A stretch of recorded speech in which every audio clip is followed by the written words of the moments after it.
ನಮಸ್ಕಾರ ಗುರುಗಳಿಗೆ.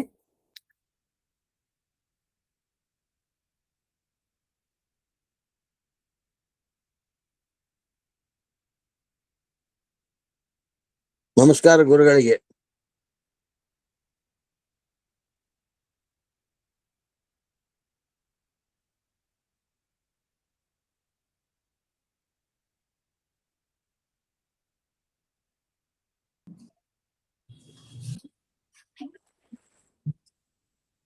ಸ್ಮತಿಭಿರನುಮೇಜಂ ಶುಭ್ರಕಾಜಂ ಸಖಾಜಂ ಸುಖಮಜಮನಪಾಜಂ ಮುಕ್ತ್ಯುಪಾಜಂ ವಿವಾಯಂ ದ್ರಹಜಮಹಮಮೇಜಂ ಧೇಜಮಾಮ್ನ ಜಗೇಜಂ ಸದಜಮಸದಜೇಜಂ ಶ್ರೀಸಹಾಜಂ ಭಜೇಜಂ ಅಂಜನಾಸೂನು ಸಾನ್ನಿಧ್ಯಾತ್ ವಿಜಯೇನ ವಿರಾಜಿತಂ ಅಜಿತ ಪ್ರೀತಿಜನಕಂ ಭಜೇಹಂ ವಿಜಯಧ್ವಜಂ ತಪಸ್ವಾಧ್ಯಾಯ ಶುಶ್ರೂಷಾ ಕೃಷ್ಣ ಪೂಜಾರತಂ ಮುನಿಂ ವಿಶ್ವೇಶಮಿಷ್ಟದಂ ವಂದೇ ಪರಿವ್ರಾಟ್ ಚಕ್ರವರ್ತಿನಂ. ಶ್ರೀ ಗುರುಭ್ಯೋ ನಮಃ. ಹರಿಃ ಓಂ. ಜನ್ಮಾದ್ಯಸ್ಯ ಜತೋನ್ಮಯಾದಿತರತಶ್ಚಾರ್ಥೇಷ್ವಭಿಘ್ನಸ್ವರಾಟ್ ತೇನೇ ಬ್ರಹ್ಮ ಹೃದಾಯ ಆದಿಕವಜೆ ಮುಖ್ಯಂತಿ ಜಂ ಸೂರಜಃ ತೇಜೋ ವಾರಿಮೃದಾಂ ಯಥಾ ವಿನಿಮಯೋ ಯತ್ತತ್ರಿಸರ್ಗೋ ಮೃಷಾ ಧಾಮ್ನಾ ಸ್ವೇನ ಸದಾ ನಿರಸ್ತಕುಹಕಂ ಸತ್ಯಂ ಪರಂ ಧೀಮಹಿ. ಓಂ ಸ್ವಸ್ತ್ಯಸ್ತು ಸತಾಂ ಅಶೇಷ ಸನ್ಮಂಗಲಾನಿ ಭವಂತು. ಸಮ್ಯಕ್ ಶ್ಲೋಕೈಕ ಶ್ರವಣ ಪಠನ ಮಾತ್ರೇಣ ವಕ್ತುಶ್ಚ ಶ್ರೋತॄಣಾಂ ನಿಖಿಲ ಕಲಿಕೃತ ಕಲ್ಮಷ ಅಪನೋದನ ಪಡುತರೆ. ಶ್ರೀಮದ್ ಭಾಗವತೆ ಮಹಾಪುರಾಣೆ ತೃತೀಯ ಸ್ಕಂಧೆ ಏಕಾದಶೇಧ್ಯಾಯೇ ಅದ್ಯ ಕಥಾನುವಾದೇ ಸತಿ ಕಿಂಚಿತ್ ಪೂರ್ವ ಕಥಾನುವಾದಃ.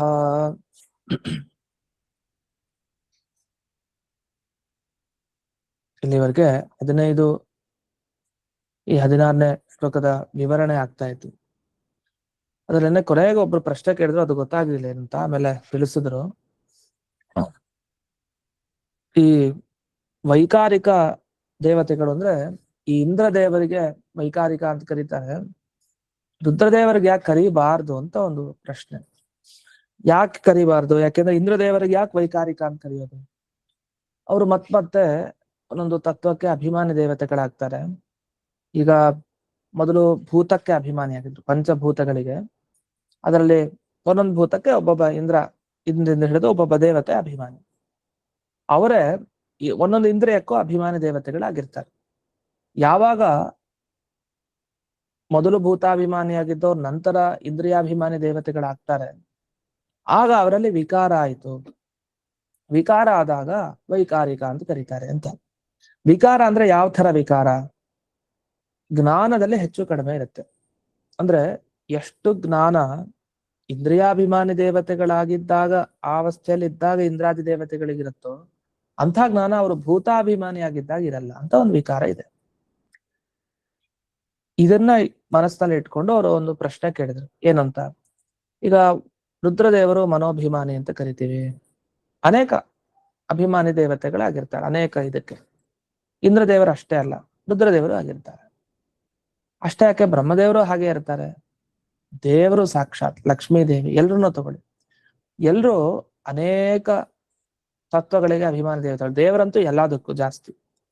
ಅಂದ್ರೆ ನಾವು ಯಾವ ತರ ಯೋಚನೆ ಮಾಡ್ಬೇಕಂದ್ರೆ, ಇದನ್ನ ಈಗ ಜಾಸ್ತಿ ಅಭಿಮಾನಿ ದೇವತೆ ಆಗ್ಬಿಟ್ಟು ಅವನಿಗೆ ವಿಕಾರ ಆಗ್ಬಿಡ್ತು, ಅದಕ್ಕೋಸ್ಕರ ವೈಕಾರಿಕ ಅಂತ ಕರೀತಾರೆ ಅಂದ್ರೆ, ದೇವರಿಗೂ ವೈಕಾರಿಕ ಅಂತ ಕರಿಬೇಕಾಗತ್ತೆ. ಅದು ರುದ್ರದೇವರಿಗಲ್ಲ. ಇನ್ನು ರುದ್ರದೇವರು, ಬ್ರಹ್ಮದೇವರು, ಲಕ್ಷ್ಮಿ ಮೇಲ್ಮೇಲೆ ಹೋದ ಹಾಗೆ ಅವ್ರು ಇನ್ನೂ ಜಾಸ್ತಿ ಎಲ್ಲ ತತ್ವಗಳಿಗೆ ಅಭಿಮಾನಿ ದೇವತೆಗಳಾಗಿರ್ತಾರೆ. ಅವ್ರಿಗೆಲ್ಲ ವೈಕಾರಿಕ ಅಂತ ಕರಿತೀವ? ಇಲ್ಲ, ಅವ್ರನ್ನ ಸಾತ್ವಿಕ ಅಂತ ಕರಿತೀವಿ, ವೈಕಾರಿಕ ಅಂತ ಕರೆಯಲ್ಲ. ಹಾಗಾದ್ರೆ ಏನಾಯ್ತು ಇಲ್ಲಿ? ಕಾರಣ ಏನಾಯ್ತು? ಯಾಕೆ ಹೀಗೆ ಮಾಡ್ತಾರೆ ಅಂದ್ರೆ, ರುದ್ರದೇವರ ತನಕ ಒಂದಾದ್ರೆ ಮುಂದೆ ಇಂದ್ರದೇವರಿಂದ ಇನ್ನೊಂದು ಶುರು ಆಗತ್ತೆ. ದೇವಲೋಕಾಧಿಪತಿ ಇಂದ್ರದೇವರಿಂದ. ಯಾಕೆ? ಯೋಗ್ಯತೆ ಬೇರೆ ಆಗತ್ತೆ. ಈ ಯೋಗ್ಯತೆ ಹೇಗಿರುತ್ತೆ ಅಂದ್ರೆ, ಈಗ ದೇವರು ಅಂಧಂತಮಸ್ನಲ್ಲಿ ಇರ್ತಾನೆ. ಅಂಧಂತಮಸ್ಸಲ್ಲಿದ್ರೆ ಅವ್ನಿಗೆ ಏನಾಗಲ್ಲ, ವಿಕಾರ ಇನ್ನೂ ಜಾಸ್ತಿ ಆಗ್ಬೇಕು ದೇವರಿಗೆ. ಇವ್ರಿಗೆಲ್ಲದಕ್ಕಿಂತಲೂ, ಇಂದ್ರದೇವರು ಇವ್ರನ್ನೆಲ್ಲ ಹೋಲಿಸೋದಕ್ಕಿಂತನೂ ದೇವರಿಗೆ ಎಷ್ಟು ವಿಕಾರ ಆಗ್ಬೇಕು ಅಂದ್ರೆ, ಅವನು ಅಷ್ಟಂತ ಒಂದು ಕೆಟ್ಟ ಕೆಟ್ಟ ಜಾಗಗಳಲ್ಲೂ ಇರ್ತಾನ. ಅಂತ ಕಣಗಳಲ್ಲೂ ಅವನು ಇಲ್ದಿರೋ ಜಾಗನೇ ಇಲ್ಲ. ಆದ್ರೆ ಅವನಿಗೆ ವಿಕಾರ ಆಗತ್ತಾ? ಇಲ್ಲ. ಯಾಕೆ? ಅವನ ಸ್ವರೂಪ ಶಕ್ತಿ, ಅವನ ಯೋಗ್ಯತೆ ಬೇರೆ. ಹಾಗಾದ್ರೆ ಈ ಪ್ರಮಾಣಗಳಲ್ಲಿ ತಿಳಿಸಿದ ಪ್ರಕಾರ ಇಲ್ಲಿ ಶ್ಲೋಕ ಒಂದು ಕೊಟ್ಟಿದ್ದಾರೆ. ನೆನ್ನೆ ಆ ಶ್ಲೋಕವನ್ನ ಹೇಳಿದೆ ಅಂತ ಕಾಣುತ್ತೆ. ಅದನ್ನ ಗಮನಿಸಿದ್ರೆ ಗೊತ್ತಾಗುತ್ತೆ. ತತ್ರಾಪಿ ಸಾತ್ವಿಕೋ ರುದ್ರ ತತ್ರಾಪಿ ಚ ಚತುರ್ಮುಖ. ಅಲ್ಲೂ ಸಾತ್ವಿಕ ಅಂದ್ರೆ ಅದು ರುದ್ರದೇವರು. ಹಾಗಂತ ಇಂದ್ರಾದಿ ದೇವತೆಗಳು ಸಾತ್ವಿಕರ ಅಲ್ಲ ಅಂತ ಹೇಳಿಲ್ಲ, ಅವರು ಸಾತ್ವಿಕರೇ.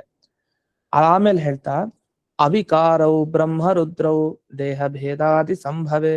ದೇಹ ಭೇದ ಆದ ಹಾಗೆ, ಬೇರೆ ಬೇರೆ ದೇಹಕ್ಕೆ ಅಭಿಮಾನಿ ದೇವತೆಗಳಾಗಿ ಹೋದ ಹಾಗೆ, ಮತ್ತೆ ದೇಹ ಬೇರೆ ಬೇರೆ ಸಿಕ್ಕದ ಹಾಗೆ, ಅವಿಕಾರವು ಅದು ಶಕ್ತಿ ಅವ್ರಿಗೆ, ಅವ್ರ ಯೋಗ್ಯತೆ ಹಾಗೆ. ರುದ್ರದೇವರಿಗಾಗ್ಲಿ ಬ್ರಹ್ಮದೇವರಿಗಾಗ್ಲಿ ವಿಕಾರ ಆಗಲ್ಲ, ಹಾಗೆ ಇರ್ತಾರೆ. ಮನೋವಿಕಾರದ ಬಗ್ಗೆ ಅಲ್ಲ. ಈ ಮೋಹಿನಿ ಬಂದಾಗ ರುದ್ರದೇವರ ಮನಸ್ಸು ವಿಕಾರ ಆಯ್ತಲ್ವಾ, ದೇವ್ರ ಮುಂದೆ ಎಲ್ರಿಗೂ ವಿಕಾರ ಆಗ್ಲೇಬೇಕು, ಆ ನಿಟ್ಟಿನಲ್ಲಿ ಅವರು ವೈಕಾರಿಕರೇ, ಅದು ಬೇರೆ. ಆದ್ರೆ ಇಲ್ಲಿ ಹೇಳಿದ್ರಲ್ಲ ವೈಕಾರಿಕ ಅಂತ ಯಾಕೆ ಕರೀತಾರೆ? ವಿಕಾರವಂತ ಇಂದ್ರಾದ್ಯಾಹ ತಸ್ಮಾದ್ ವೈಕಾರಿಕಾ ಮತಾಹ ಅಂತ ಹೇಳಿದ್ರಲ್ಲ, ಇದಕ್ಕೇನ್ ಕಾರಣ ಅಂದ್ರೆ ಇಂದ್ರಿಯ ರೂಪದಿಂದ ವಿಕಾರ ಮತ್ತೆ ಜ್ಞಾನದಲ್ಲಿ ವ್ಯತ್ಯಾಸ, ಈ ಥರದೆಲ್ಲ ವಿಕಾರ ಇಟ್ಟುಕೊಂಡು ವೈಕಾರಿಕ ಅಂತ ಇಂದ್ರದೇವರಿಗೆ ಕರೀತಾರೆ. ಅದು ರುದ್ರದೇವರಿಗೆ ಹೀಗಿಲ್ಲ. ರುದ್ರದೇವರಿಗೆ ಇಂದ್ರದೇವರಿಗಿಂತ ಯೋಗ್ಯತೆ ಜಾಸ್ತಿ. ಆ ಯೋಗ್ಯತೆ ಜಾಸ್ತಿ ಇದ್ದಾಗ ಅವ್ರಿಗಿಂತ ಬ್ರಹ್ಮದೇವರಿಗಿನ್ನೂ ಯೋಗ್ಯತೆ ಜಾಸ್ತಿ. ಹೀಗೆಲ್ಲ ನೋಡಿದಾಗ ಅವ್ರಿಗೆ ಈ ತರದ ಇಂದ್ರದೇವರಿಗೆ ಇದ್ದ ಹಾಗೆ ಜ್ಞಾನ ಕಡಿಮೆ ಆಗೋಯ್ತು, ಇನ್ನೊಂದು ವಿಕಾರ ಆಗೋಯ್ತು, ಆ ತರ ಇಲ್ಲ. ಹಾಗಾಗಿ ಈ ರುದ್ರಾದಿ ದೇವತೆಗಳನ್ನ ಈ ಅರ್ಥದಲ್ಲಿ ವೈಕಾರಿಕ ಅಂತ ಕರಿಬಾರ್ದು. ಆದ್ರೆ ಅವ್ರಿಗೂ ವಿಕಾರ ಆಗಿದ್ದುಂಟು ಮೋಹಿನಿ ಇದರಲ್ಲಿ, ಅದು ಬೇರೆ. ಆ ವಿಕಾರವನ್ನ ಇಲ್ಲಿ ಹೇಳ್ತಾ ಇಲ್ಲ. ಈ ದೃಷ್ಟಿಯಲ್ಲಿ ವೈಕಾರಿಕ ಅನ್ನೋ ವ್ಯವಸ್ಥೆಯನ್ನ ಈ ಪ್ರಮಾಣಗಳನ್ನ ನೋಡಿಕೊಂಡು ಇಲ್ಲಿ ಮಾಡಿದ್ದಾರೆ ಅಂತ ಇದು ಶಾಸ್ತ್ರೀಯವಾದ ಉತ್ತರ. ಇಷ್ಟಾದ್ಮೇಲೆ ಮುಂದಿನ ಒಂದು ಭಾಗ, ಈಗ ಪಂಚಭೂತಗಳ ಬಗ್ಗೆ ಒಂದು ವಿಷಯ ಬಂತು. ಪಂಚಭೂತಗಳನ್ನ ದ್ರವ್ಯ ಶಕ್ತಿ ಇರುವಂತಹ ವಸ್ತು ಅಂತ ಕರೀತಾರೆ. ಅಂದ್ರೆ ಪೃಥ್ವಿ, ಜಲ, ತೇಜಸ್ಸು, ವಾಯು, ಆಕಾಶ, ಇವುಗಳಲ್ಲೆಲ್ಲ ದ್ರವ್ಯ ಶಕ್ತಿ ಇದೆ, ಅಂದ್ರೆ ದ್ರವ್ಯವನ್ನು ಹುಟ್ಟಿಸೋ ಶಕ್ತಿ ಇದೆ. ಈಗ ಮಣ್ಣಿಂದ ಒಂದು ಮೂರ್ತಿ ಮಾಡ್ಬೋದು, ಆ ಮೂರ್ತಿಯನ್ನ ನಿರ್ಮಾಣ ಮಾಡೋ ಶಕ್ತಿ ಆ ಮಣ್ಣಲ್ಲಿದೆ, ಮಾಡೋರ್ ಮೇಲೆ ಡಿಪೆಂಡ್ ಅಷ್ಟೆ.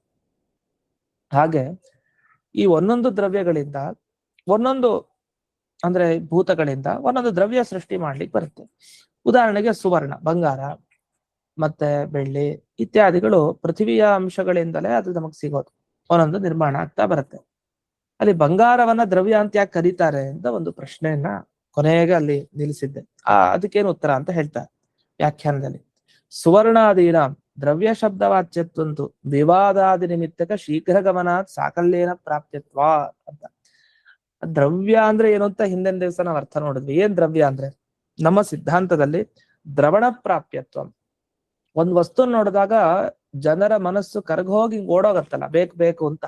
ಆ ದ್ರವಿಸಿ ಬಿಟ್ರೆ, ಮನಸ್ಸು ದ್ರವಿಸಿ ಹೋಗಿ ಅದು ಬೇಕು ಅಂತ ಹೋಗ್ತೀವಲ್ಲ, ಅದು ಯಾವ ವಸ್ತುವಿನ ನಂತರ ಹೋಗ್ತೀವೋ ಅದನ್ನ ದ್ರವ್ಯ, ದ್ರವಣದಿಂದ ಹೊಂದುವಂತ ವಸ್ತು, ಅದನ್ನ ದ್ರವ್ಯ ಅಂತ ಕರೀತಾರೆ. ದ್ರವಣ ಅಂದ್ರೆ ಯಾವುದು ದ್ರವಿಸೋದು, ಯಾವುದು ಕರಗೋಗೋದು? ಮನಸ್ಸು. ಮನಸ್ಸಿನ ದ್ರವಣದಿಂದ ಹೊಂದಲು ಯೋಗ್ಯವಾದ ವಸ್ತುನೇ ದ್ರವಣದಿಂದ ಹೊಂದಲು ಯೋಗ್ಯವಾದ ವಸ್ತು ದ್ರವ್ಯ. ಆ ಶಬ್ದನ ಹಾಗೆ ಜೋಡಿಸ್ಕೊಬೇಕು. ಸಂಸ್ಕೃತ ಚೆನ್ನಾಗಿ ಗೊತ್ತಿದ್ರೆ ಅದು ಸುಲಭ, ಇದು ಇಷ್ಟೊಂದು ವಿವರಿಸೋ ಅಗತ್ಯನೂ ಇರಲ್ಲ. ದ್ರವಣ ಪ್ರಾಪ್ಯಂ ದ್ರವ್ಯಂ ಅಂತ ಹೀಗೆ ಬಿಡಿಸಿದ್ರು. ಇನ್ನೊಂದು, ಈಗ ಬಂಗಾರ ಅಂದ್ರೆ ಯಾರ ಮನಸ್ಸು ಕರಗಲ್ಲ? ಎಲ್ಲರ ಮನಸ್ಸು ಕರಗತ್ತೆ. ಅದಕ್ಕೆ ವಿವಾದಾದಿ ನಿಮಿತ್ತಕ. ಇದು ನಂದೋ ಇದು ಅವಂದೋ ಅಂದಾಗ ವಿವಾದ ಶುರುವಾಯ್ತು. ವಿವಾದ ಎಲ್ಲ ಶುರುವಾದಾಗ, ವಿಶೇಷವಾಗಿ ಚರ್ಚೆ ಶುರುವಾದಾಗ ಜನ ಏನ್ ಮಾಡ್ತಾರೆ, ಇಲ್ಲ ಇದು ನಂದು ಅಂತ ಶೀಘ್ರ ಗಮನ ಮಾಡ್ತಾರೆ, ಬೇಗ ಓಡ್ ಹೋಗ್ತಾರೆ. ಅಂದ್ರೆ ಮನಸ್ಸು ಬೇಗ ಆ ಕಡೆ ವಾಲ್ತು ಓಡ್ ಹೋಗ್ತಾರೆ ಅದ್ರ ಹತ್ರ. ಅಂದ್ರೆ ಕರಗೋಗ್ಬಿಟ್ವಿ ಅಂತ ಅರ್ಥ. ಬಂಗಾರದ ಮುಂದೆ ಎಲ್ಲರೂ ಕರಗ್ಲೇಬೇಕು, ಓಡ್ ಹೋಗ್ಬಿಡ್ತಾರೆ, ನಂಗೆ ಇದ್ಬೇಕು ಅಂತ. ಅದಕ್ಕೆ ಅದನ್ನ ದ್ರವ್ಯ ಅಂತ ಕರೀತಾರೆ ಅಂತ. ಹೀಗೆ ಈ ದ್ರವ್ಯ ಅನ್ನೋ ಶಬ್ದದ ಅರ್ಥವನ್ನು ಮನಸ್ಸನ್ನು ಇಟ್ಕೊಂಡು ಈ ತರ ಸುವರ್ಣವನ್ನು ದ್ರವ್ಯ, ಬೆಳ್ಳಿಯನ್ನು ದ್ರವ್ಯ. ಕೆಲವರಿಗೆ ಬಂಗಾರ ದ್ರವ್ಯ ಅಲ್ಲದೆ ಇರಬಹುದು ಈ ತರ ಅರ್ಥದಲ್ಲಿ. ಯಾಕಂದ್ರೆ ಯೋಗಿಗಳಿಗೆಲ್ಲ, ಈಗ ಅಂಬರೀಷ ಮಹಾರಾಜನಿಗೆ ಅವ್ನ್ ಬಂಗಾರ ಇಟ್ಟರು ಕಲ್ತಾರನೆ ನೋಡ್ತಾ ಇದ್ದ ಆ ಬಂಗಾರನ, ಹಂಗದ್ ಬೇಕಾಗಿರ್ಲಿಲ್ಲ. ಆಗ ದ್ರವ್ಯ ಆಗತ್ತಾ ಇಲ್ವಾ? ಆಗತ್ತೆ, ಅದನ್ನ ಆಗ್ಲೂ ದ್ರವ್ಯ ಅಂತ ಕರೀತಾರೆ.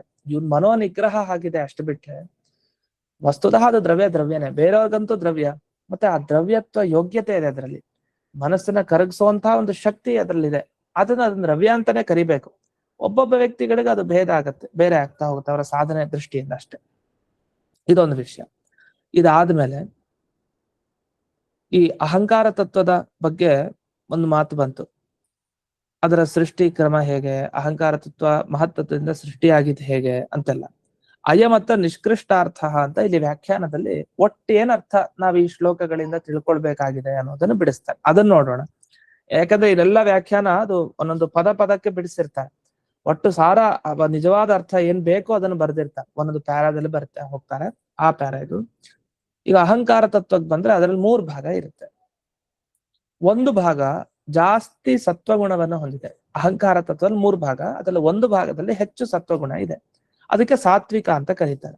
ಅದಕ್ಕೆ ಇನ್ನೊಂದು ಹೆಸರು ಏನಂದ್ರೆ ವೈಕಾರಿಕ ಅಹಂಕಾರ ಅಂತ ಹೇಳ್ತಾರೆ. ಅದನ್ನೇ ಅಂದ್ರೆ ಯಾವ ಅಹಂಕಾರ ತತ್ವದ ಒಂದು ಭಾಗದಲ್ಲಿ ಹೆಚ್ಚು ಸತ್ವಗುಣ ಇದೆಯೋ ಅಂಥ ಸತ್ವಗುಣ ಇರೋ ಅಹಂಕಾರ ತತ್ವದ ಒಂದು ಭಾಗನ ವೈಕಾರಿಕ ಅಹಂಕಾರ ಅಂತ ಕರೀತಾರೆ.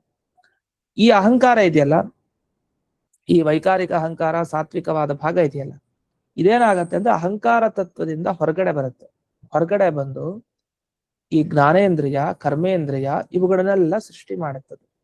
ಯಾಕಂದ್ರೆ ಜ್ಞಾನೇಂದ್ರಿಯ, ಕರ್ಮೇಂದ್ರಿಯಗಳು ನಮ್ಮ ಕಣ್ಣು, ಕಿವಿ, ಕೈ, ಕಾಲು ಇತ್ಯಾದಿಗಳೇನಿದೆ, ಈ ಎಲ್ಲ ಇಂದ್ರಿಯಗಳನ್ನ ಸೃಷ್ಟಿ ಮಾಡೋದು ಯಾವುದು ಅಂದ್ರೆ ಅಹಂಕಾರ ತತ್ವದಲ್ಲಿ ಸೇರಿರೋ ಅಧಿಕ ಸತ್ವಗುಣ ಇದೆಯಲ್ಲ ಅದು. ಅದರಿಂದ ನಮ್ಮ ಇಂದ್ರಿಯಗಳ ಸೃಷ್ಟಿ ಅಂದ್ರೆ ವೈಕಾರಿಕ ಅಹಂಕಾರದಿಂದ ಸೃಷ್ಟಿ ಅಂತ ಅರ್ಥ, ಜ್ಞಾನೇಂದ್ರಿಯ, ಕರ್ಮೇಂದ್ರಿಯಗಳದ್ದು. ಇದಾದ್ಮೇಲೆ ತೃತೀಯೋ ಭಾಗ, ಈ ತೃತೀಯ ಭಾಗ ಯಾವುದು ಅಂತ ಅದರ ಬಗ್ಗೆ ಬರ್ತಾರೆ.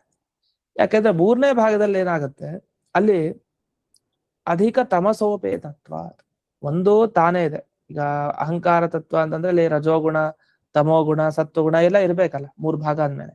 ಅಲ್ಲಿ ತಮೋಗುಣ ತಗೊಂಡ್ರೆ ಯಾವ ಭಾಗದಲ್ಲಿ ತಮೋಗುಣ ಹೆಚ್ಚಾಗಿದೆ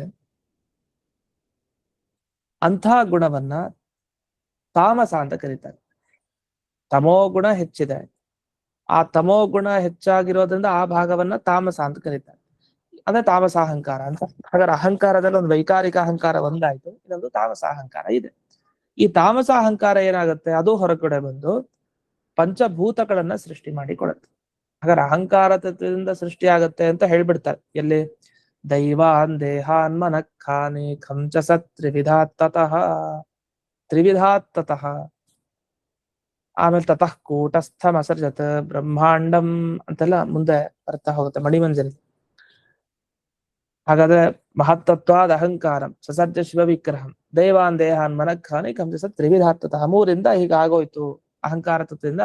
ಈ ದೇವತೆಗಳ ಸಂಬಂಧಪಟ್ಟ ದೇಹ, ದೈವಾನ್ ದೇಹಾನ್, ಆಮೇಲೆ ಮನಃ ಮನಸ್ಸು, ಖಾನಿ ಅಂದ್ರೆ ಇಂದ್ರಿಯಗಳು, ಆಮೇಲೆ ಖಮ್ ಅಂದ್ರೆ ಆಕಾಶ. ಇದೆಲ್ಲ ಸೃಷ್ಟಿಗೆ ಬಂತು ಅಂತ ಸಾಮಾನ್ಯವಾಗಿ ಹೇಳ್ಬಿಡ್ತಾರೆ ಮಣಿಮಂಜರಿಯಲ್ಲಿ. ಅದ್ರ ವಿಭಾಗ ವಿಶೇಷವಾಗಿ ಹೀಗಿದೆ. ಒಂದು ಅಹಂಕಾರ ತಗೊಂಡ್ರೆ 3 ಭಾಗ ಮಾಡಿ ಅಲ್ಲಿ ತುಂಬಾ ತಮೋಗುಣ ಇದ್ರೆ ಆ ತಮೋಗುಣ ಅಲ್ಲಿ ಹೊರಗ್ ಬಂದು ಅದು ಈ ಆಕಾಶಾದಿ ಪಂಚಭೂತಗಳನ್ನ ಸೃಷ್ಟಿ ಮಾಡಿ ಕೊಡುತ್ತೆ. ಇಷ್ಟೇ.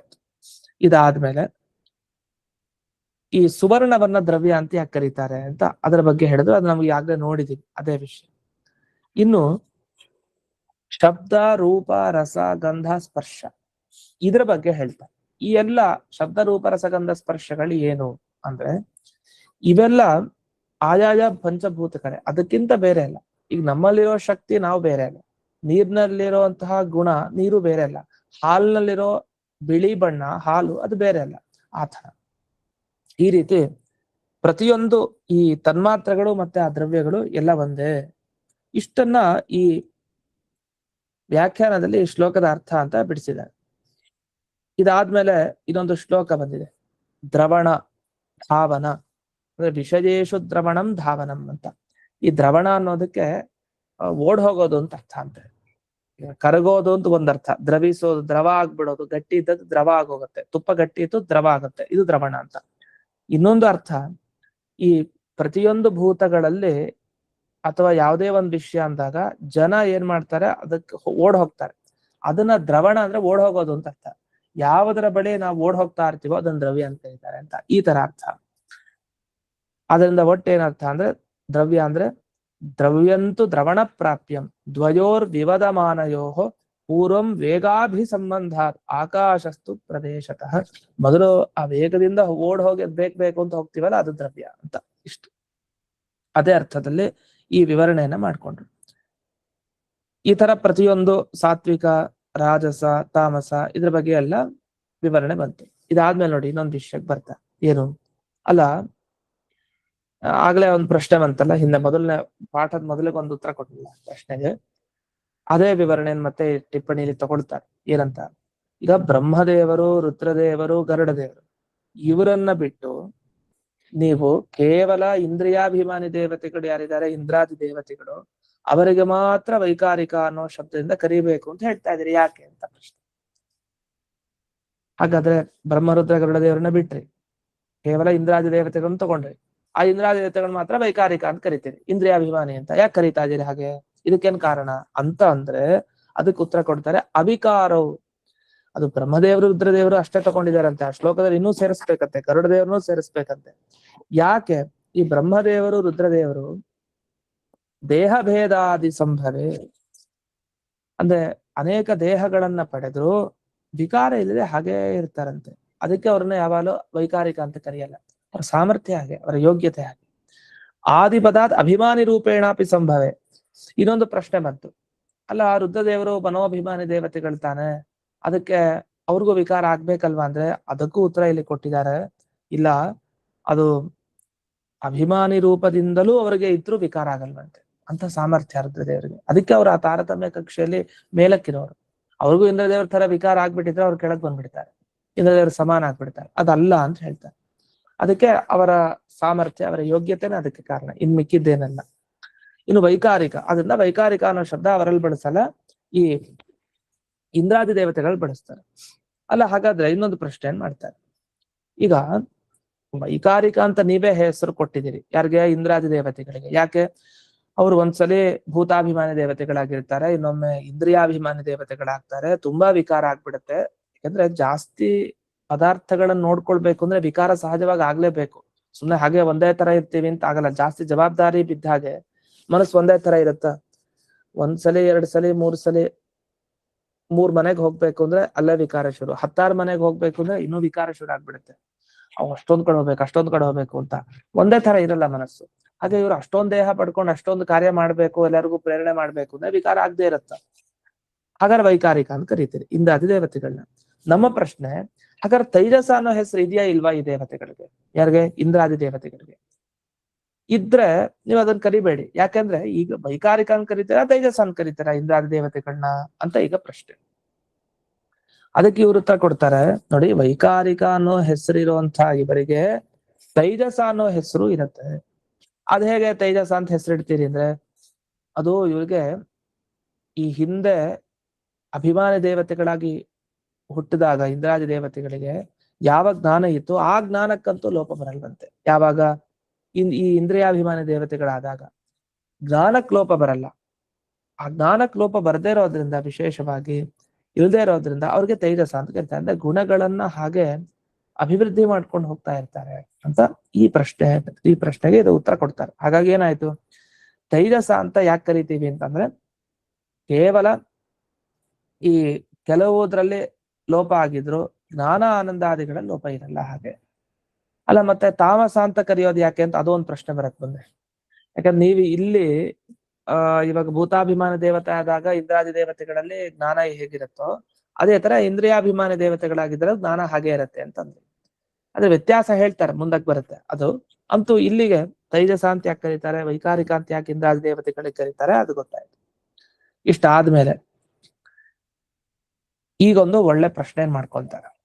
ಈಗ ವೈಕಾರಿಕ ದೇವತೆಗಳು ಅಂತ ಯಾರನ್ನು ಕರಿಬೇಕು, ಮತ್ತ ಅದೇ ಪ್ರಶ್ನೆ. ಅದಕ್ಕೆ ಒಳ್ಳೆ ಉತ್ತರ ಕೊಡ್ತಾರೆ, ಒಂದು ಉದಾಹರಣೆ ಕೊಟ್ಟು, ಲೌಕಿಕ ಉದಾಹರಣೆನ ಕೊಡ್ತಾರೆ, ಶಾಸ್ತ್ರ ಉದಾಹರಣೆನಲ್ಲ, ನಮ್ಮ ಅನುಭವಕ್ಕೆ ಬರೋದೇ ಹೇಳ್ತಾರೆ ವ್ಯಾಖ್ಯಾನದಲ್ಲಿ. ಅದನ್ನ ಭಾಗವತ ತಾತ್ಪರ್ಯದಲ್ಲಿ ಆಚಾರ್ಯ ಹೇಳಿದ್ದಾರೆ, ಸ್ವಲ್ಪ ನೋಡಿದೀನಿ ಅದ್ರ ಬಗ್ಗೆ, ವಿಸ್ತಾರವಾಗಿ ನೋಡ್ಬೇಕು. ಈಗ ತುಂಬಾ ವಿಕಾರ ಆದ್ರೆ ಅಂಥವನಿಗೆ ವೈಕಾರಿಕ ಅಂತ ಹೆಸರು ಕೊಡೋದು ಸರಿ. ನಿಮ್ಮ ಪ್ರಕಾರ ಹಾಗಾದ್ರೆ ಏನಾಯ್ತು, ಯಾರಿಗೆ ವಿಕಾರ ಆಗತ್ತೋ ಅವರನ್ನ ವಿಕಾರಿ ದೇವತೆ ಅಂತ ಕರಿಬೇಕು, ವೈಕಾರಿಕ ಅಂತ ಕರಿಬೇಕು. ಯಾರಿಗೆ ವಿಕಾರ ಆಗಲ್ವೋ ಅವರನ್ನ ಅವೈಕಾರಿಕ, ವೈಕಾರಿಕ ಅಲ್ಲದೆ ಇರೋ ದೇವತೆ ಅಂತ ಕರಿಬೇಕು. ಆದ್ರೆ ನಮ್ಮ ಪ್ರಶ್ನೆ ಇಷ್ಟೇ, ಇದೆಲ್ಲ ನೀವು ಹೇಳೋದು, ಒಬ್ಬನನ್ನ ವೈಕಾರಿಕ ದೇವತೆ, ವಿಕಾರ ಹೊಂದೋ ದೇವತೆ ಅಂತ ಕರಿಬೇಕು ಅಂದ್ರೆ ಏನರ್ಥ? ಅವಿಕಾರಿತ್ವ ಯೋಗ್ಯತಾ ನಿವೃತ್ತಿ ಜನಕ ಉತ್ಪತ್ತಿ ಮತ್ವಂ ಅಂತ ಹೇಳ್ತಾರೆ. ಅಂದ್ರೆ ಅವನಲ್ಲೊಂದು ಯೋಗ್ಯತೆ ಇರುತ್ತೆ, ಅಂದ್ರೆ ವಿಕಾರ ಆಗದೇ ಇರೋ ಯೋಗ್ಯತೆ, ಅವಿಕಾರಿತ್ವ ಯೋಗ್ಯತೆ ಇರುತ್ತೆ ಒಬ್ಬನಲ್ಲಿ. ಆ ಯೋಗ್ಯತೆ ಹೋಗಿ ಹುಟ್ಟಬೇಕು ಒಂದು ವಿಕಾರ, ಆಗ ಅವನನ್ನು ವೈಕಾರಿಕ ದೇವತೆ ಅಂತ ಕರೀತಾರೆ. ಉದಾಹರಣೆಗೆ ಒಬ್ಬ ಬ್ರಾಹ್ಮಣ ಅಂತ ಯಾವಾಗ ಕರಿಬೇಕು ಒಬ್ಬನ್ನ, ಅವನಲ್ಲಿ ಈ ಅಬ್ರಾಹ್ಮಣತ್ವ ಯೋಗ್ಯತೆ ಇದೆಯಾ, ಇಲ್ಲ, ಅಬ್ರಾಹ್ಮಣತ್ವ ಯೋಗ್ಯತೆ ಇಲ್ಲ, ಅದು ಹೊರಟು ಹೋಗಿದೆ. ಬ್ರಾಹ್ಮಣ್ಯ ಹುಟ್ಟಿದೆ, ಬ್ರಾಹ್ಮಣ್ಯ ಹುಟ್ಟಿದ ಮೇಲೆ ಅವನನ್ನ ಬ್ರಾಹ್ಮಣ ಅಂತ ಕರಿಬೇಕು.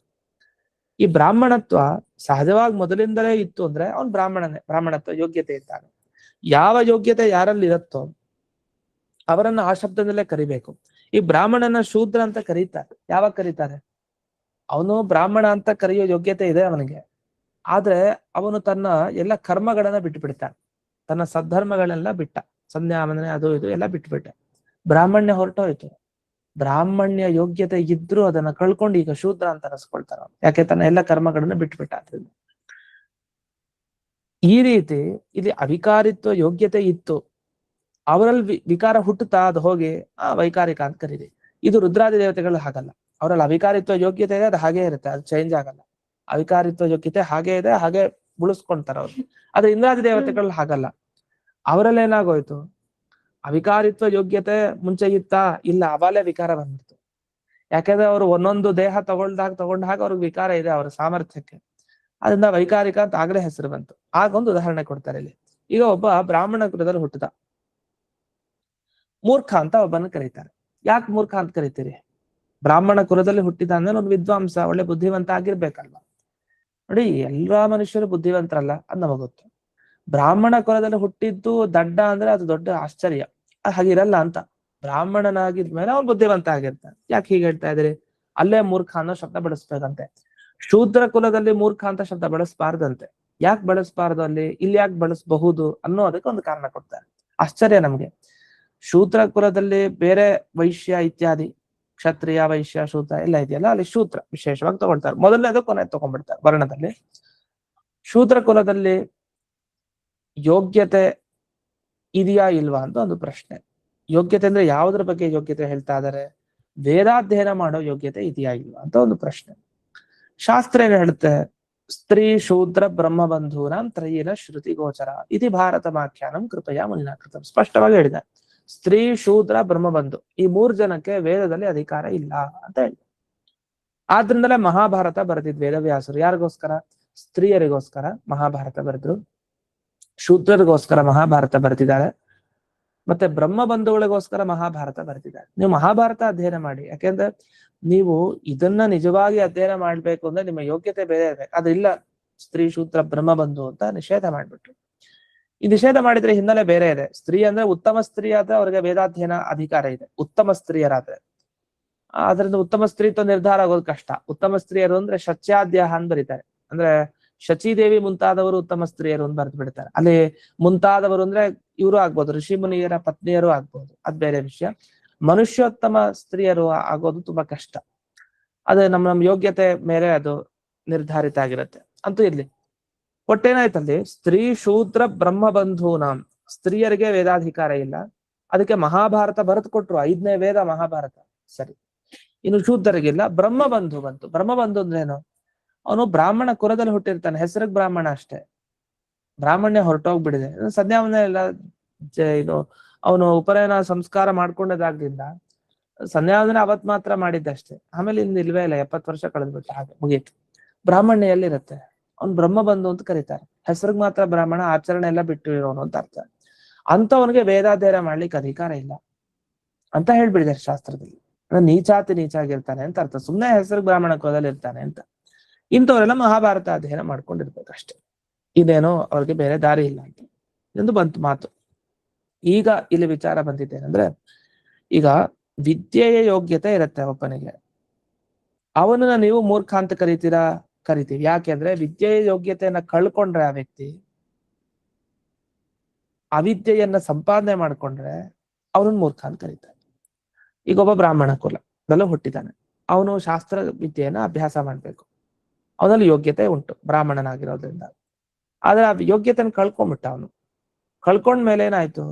ಅಜ್ಞಾನ ಸಂಪಾದನೆ ಮಾಡ್ದ. ಅವನನ್ನ ಏನಂತ ಕರಿತೀರಿ ನೀವು? ಬುದ್ಧಿವಂತ ಅಂತ ಕರಿತೀರಾ? ಇಲ್ಲ, ಮೂರ್ಖ ಅಂತ ಕರಿಬೇಕು. ಸರಿ, ಒಪ್ಕೊಳ್ಳೋಣ.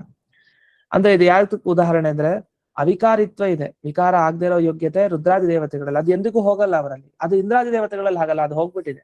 ಅದಕ್ಕೆ ಅವ್ರನ್ನ ವೈಕಾರಿಕ ಅಂತ ಕರಿತೀವಿ, ಇವ್ರನ್ನ ವೈಕಾರಿಕ ಅಂತ ಕರೆಯಲ್ಲ ಅಂತ ಅದಕ್ಕೆ ಉತ್ತರ. ಇನ್ನು ಶೂದ್ರ ಕುಲದಲ್ಲಿ ಒಬ್ಬ ಹುಟ್ಟಿದ, ಅವನಲ್ಲಿ ಜ್ಞಾನ ಇದೆಯಾ? ಈಗ ಶೂದ್ರ ಕುಲದಲ್ಲಿ ಅವ್ರಿಗೆ ಶಾಸ್ತ್ರಾಧ್ಯಯನ, ವಿಶೇಷವಾಗಿ ಗುರುಗಳ ಪರಂಪರೆ ಅದರಿಂದ ಏನೂ ಇಲ್ಲ, ಸಿಕ್ಕಿಲ್ಲ, ಅದನ್ನ ಅವ್ರಿಗೆ ಜ್ಞಾನ ಇಲ್ಲ.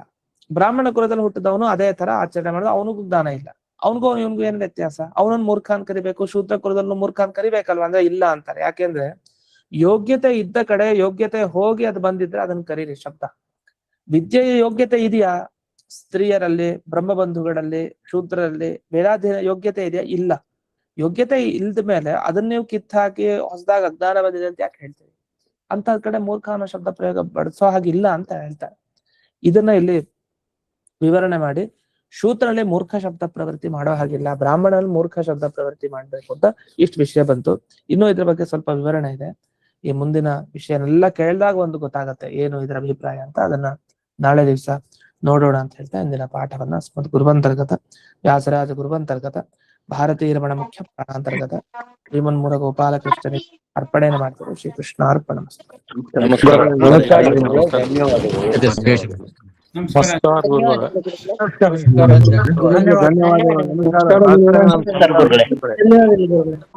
ನಮಸ್ಕಾರ ಗುರುಗಳೇ. ನಮಸ್ಕಾರ ಗುರುಗಳೇ, ಧನ್ಯವಾದಗಳು. ನಮಸ್ಕಾರ ಗುರುಗಳಿಗೆ. ಫೋಟೋ ಬರುತ್ತೆ.